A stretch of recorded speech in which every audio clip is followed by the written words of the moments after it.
As a church leader, your time and resources are limited. It's difficult to find discipleship and Bible study materials that are affordable, easily accessible, and high quality. But there is a way to equip the people in your church every day of the week without losing sleep. Welcome to Right Now Media, the world's largest library of video-driven Bible study resources, used by more than 20,000 churches, schools, and organizations. With a Right Now Media subscription, everyone in your church can access thousands of biblical resources for kids, couples, small groups, and more. Give your members access to great content, anytime, anywhere, on any device. And God specifically says, the way you think, that's not the same way I think. Equip and inspire everyone in your church beyond Sunday.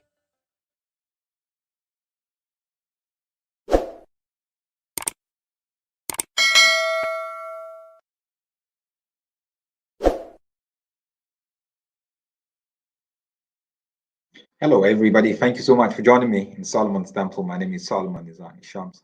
I'm so glad to be with you again. I hope you're having a wonderful day. And I hope that you're keeping faith, believing God for whatever you are believing Him for, because He is indeed a faithful God.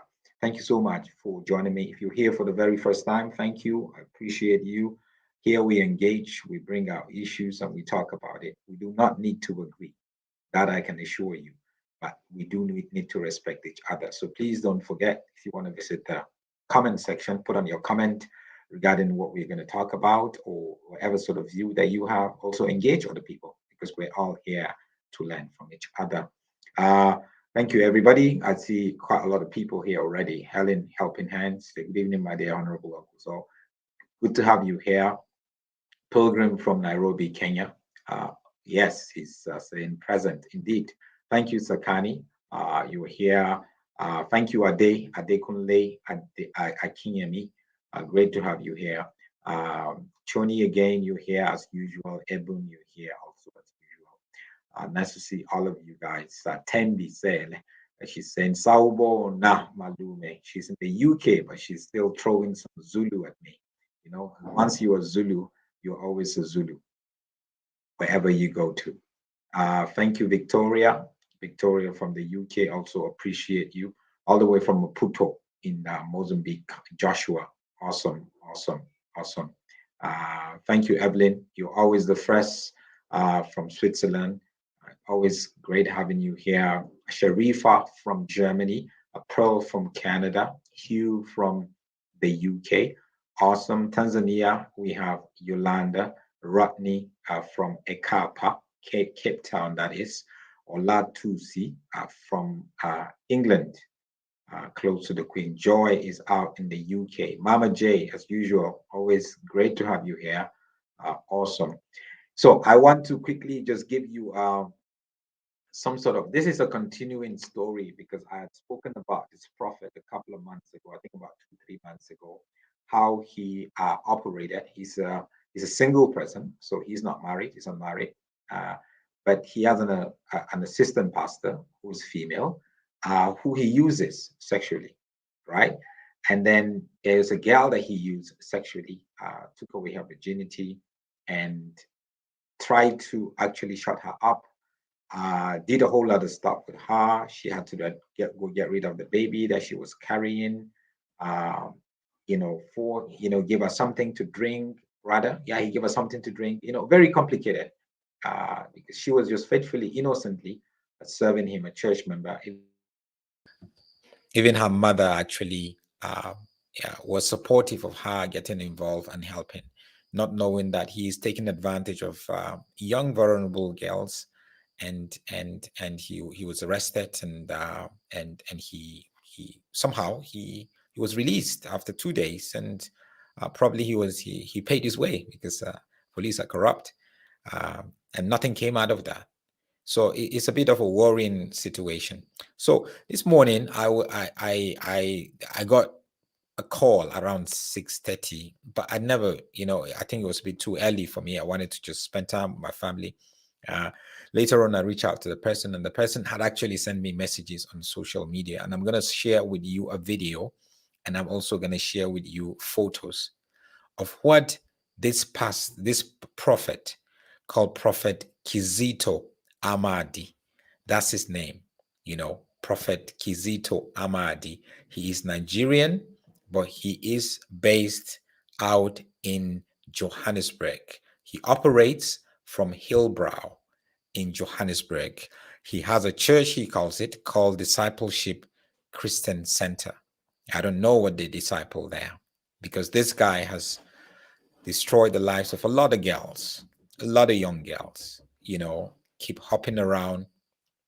So what happened with him is this so-called prophet, there was a girl that was in part of his church and she was on staff, and he was taking advantage of the girl sexually, right? Forcing himself on her, manipulating her actually to do that, totally against her will. So you know what legally what we would call that. And there was about 4 men that came individually that wanted to marry her, but each and every one of them that comes around wants to get married to her, he dismisses them, and he sort of like make it sort of spiritual, and uses his authority to dismiss them.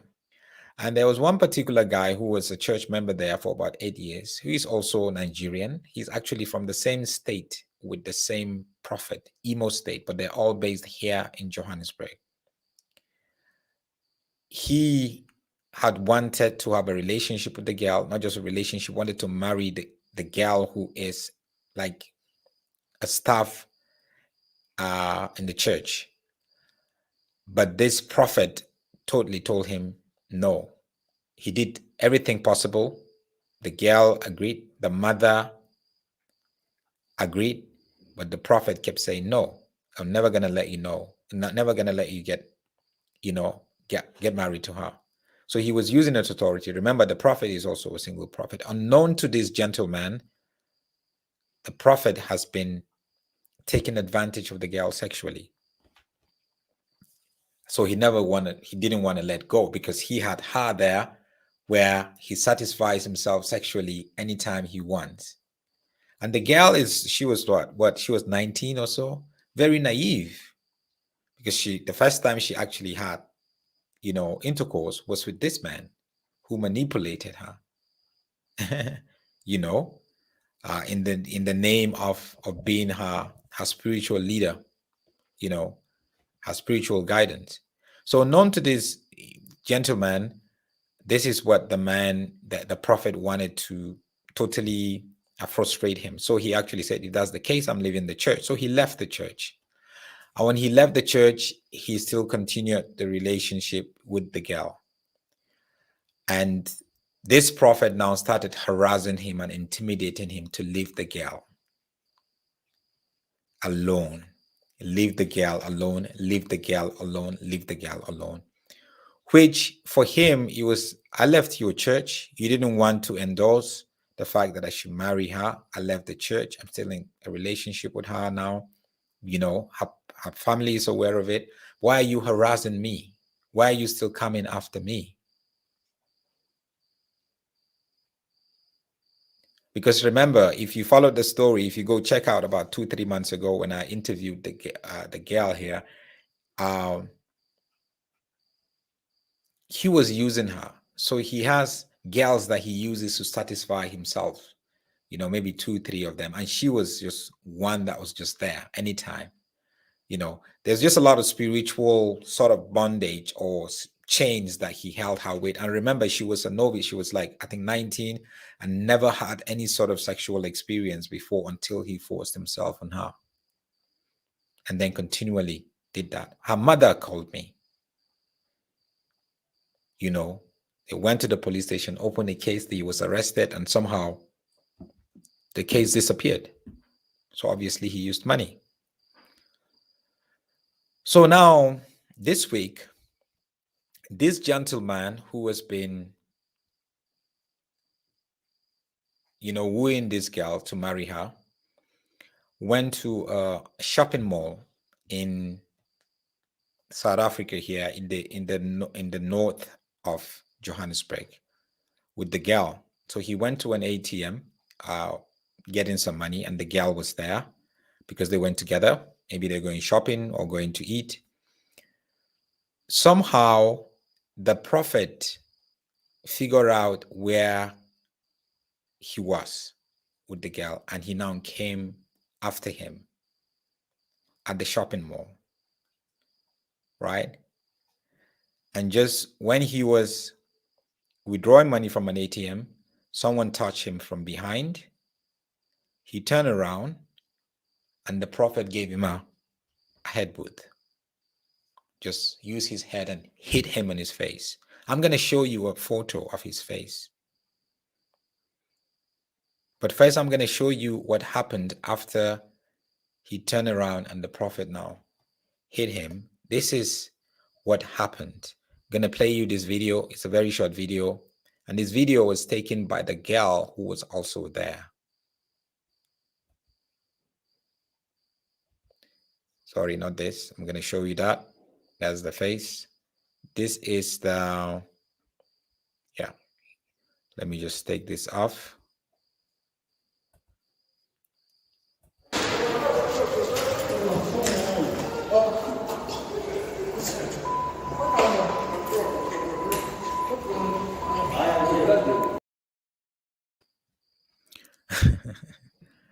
So that was in a shopping mall.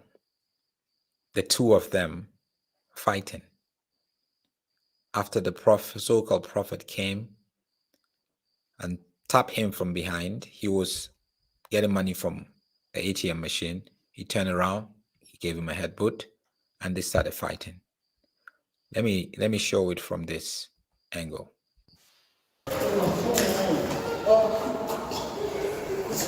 You can see them on the floor there.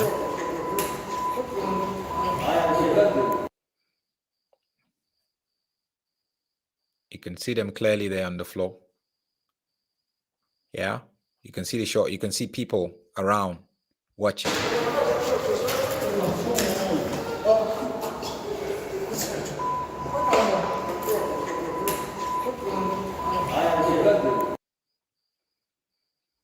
So for me, this prophet is a thug. He's a criminal.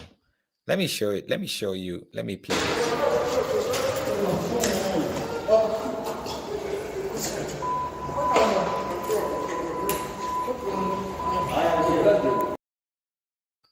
You see them there on the floor, right? Tussling and fighting in a shopping mall. In a shopping mall. Let me show you that one last time.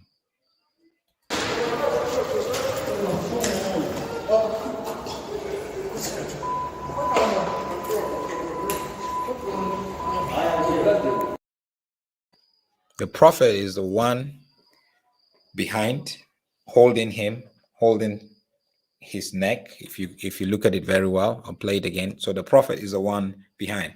He has afro. So you see the one with the afro, the so-called prophet. So this is the so-called prophet here. So you see the way his hair is. You see his hair? Yeah. So when you see the one holding the other person from behind, that's the so-called prophet. Let me play that again.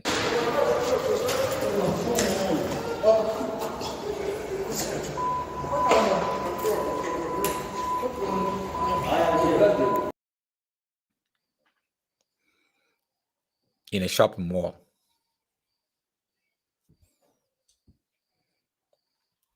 And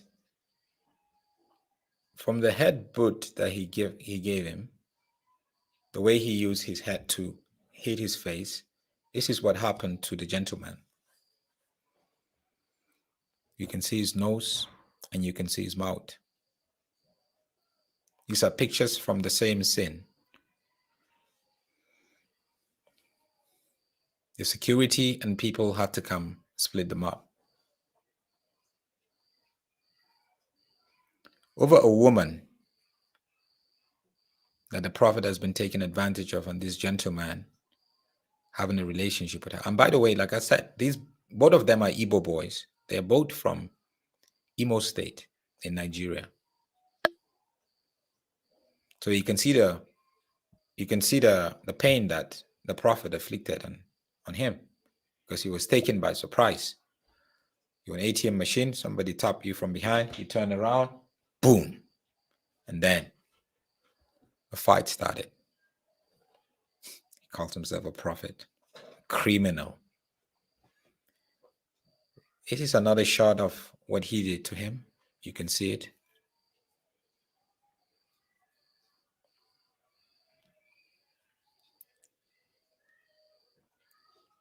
Doesn't look good.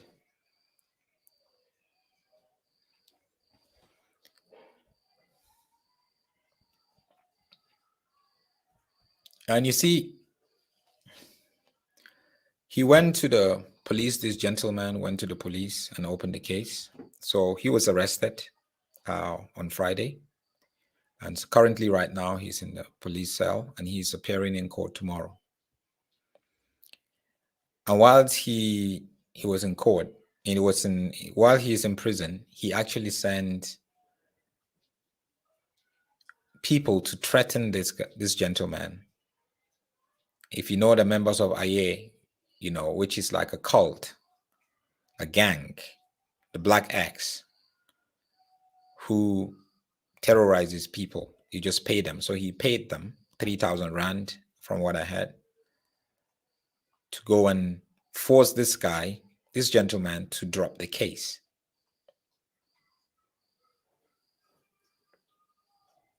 So, I mean, so Nigerians, you bring your drama into a country that is hosting you, even in the name of church was the platform, and you bring all of this, saying you're a prophet, and you're executing all this. When somebody tells you they're a prophet or a pastor, you have to ask them, what sort of prophet are you? What sort of pastor are you? Sometimes you have to just nod your head and say, okay, I see. People who claim to be pastors and prophets need to prove it. Need to prove that why they are occupying that office. We need to see the fruit of the Spirit. Not your charisma, not your eloquency, not your smart way of dressing, an expensive, shiny way of dressing, not what you drive, not because you're on TV or wherever. Gone are the days where somebody tells you a prophet or a pastor and you take them for what they're saying. No, you have to interrogate them. You're meeting somebody who says they're Christian. What sort of Christian are you? Because there are different shades of Christians. There are different shades of prophets. There are different shades of pastors and bishops. Which one are you? Or no, okay, you're a prophet, fine. Let me decide if you're a prophet of God or not a prophet of God by your conduct, by your character, by the fruit of the Spirit that you're going to show. This is embarrassing. It's embarrassing because he calls himself a prophet and he said he runs a church. He calls Discipleship Christian Center. But clearly he's not even a prophet. He is a criminal.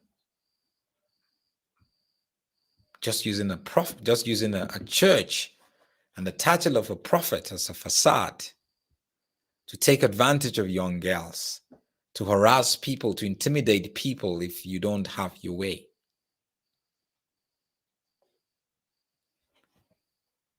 It's a shame.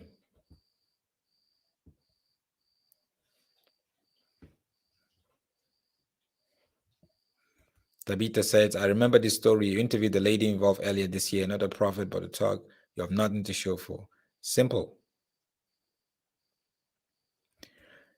This so-called prophet pastor shall be in prison for the next 25 to 30 years in prison with that's what, because now they're going to be using money to get away with it. Imani says, I agree. We need to see the fruit of the Spirit. You see, gone are the days where you feel, when somebody says they're a prophet or a pastor, and then you just get into a place of being in awe of them or in awe of who God is, or when they have a big I don't care how big your church is. I don't care if you have a 100,000 seater and people come to your church every week. I've gone past that level where that is going to decide for me if you are really following Jesus or not, because I'm trying to follow Jesus, right? So if you say you are a pastor and you're a prophet, I want to see you following Jesus too, so I could be motivated to follow Jesus. But if you're not following Jesus and you're busy using Jesus to get your greed satisfied, to get your loss satisfied, I have a problem with that. Clearly, you are not following Jesus. That's a counterfeit Jesus, the Jesus that you created for yourself. So we need to learn to interrogate people, research people. When we hear about, I research people a lot, to be honest with you, because I need to know something about you. Every person you meet, they will try to tell you something about them that is totally not true. They want to tell you what they want to tell you, but there are certain things that they wouldn't tell you. That's just human nature. Forget their titles. Pastor, prophet, apostle, forget their titles. They're human and they have a nature, just like you and I, just like people who are not even Christians. And the nature is you trying to project yourself to be someone who is in right standing with God. You just want to talk about your strengths and not your weaknesses. But you see, we all have strengths and weaknesses, and we should be able to be transparent enough to put it out there. There are a lot of prophets and pastors who are fighting. They might not be fighting in a shopping mall like this, but they are fighting people via the phone. They're intimidating people via phone calls and messages. They're sending ladies inbox and, on Facebook and on Twitter, they're on Instagram, that send them DMs wanting to have a piece of them. They're harassing people, manipulating people. No. Don't be blind to allow them to keep having a filth there with you. That guy should be banished from leading any church. That guy should face the law, the wrath of the law.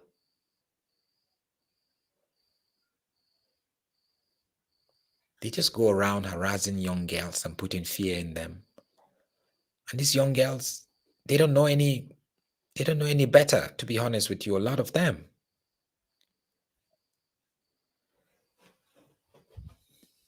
A prophet from hell. That's who he is. A prophet from hell. He's not a prophet like Elijah or a prophet like Elisha or a prophet like Isaiah or Jeremiah. No, you're a prophet from hell.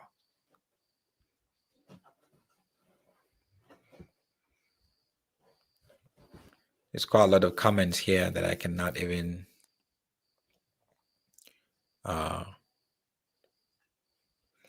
Shoni said it's a very heartbreaking to see how the charlatans are destroying lives. God will continue to expose the charlatans, false prophets, if they refuse to repent. Yes, and we would love for them to repent.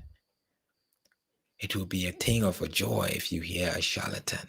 That's why when J. Israel said he has repented, for me it was like a thing of a joy, but at the same time you were skeptical. Because once you're a charlatan, until you truly repent, you would always gonna go back to your vomit. Fruits, people. Fruit. Go look for the fruits. I don't care how beautiful the tree is. What sort of fruits is coming out from that tree?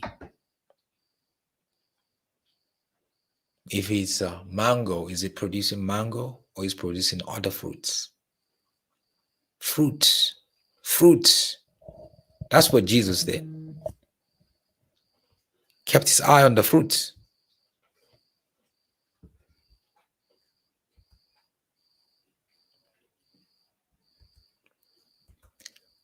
So this prophet is definitely a prophet from hell. Calls himself Prophet Kazito Amadi. He's a prophet from hell.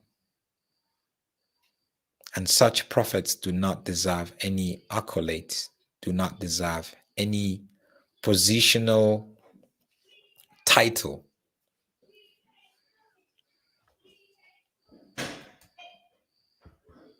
And I do hope that he will get what he deserves.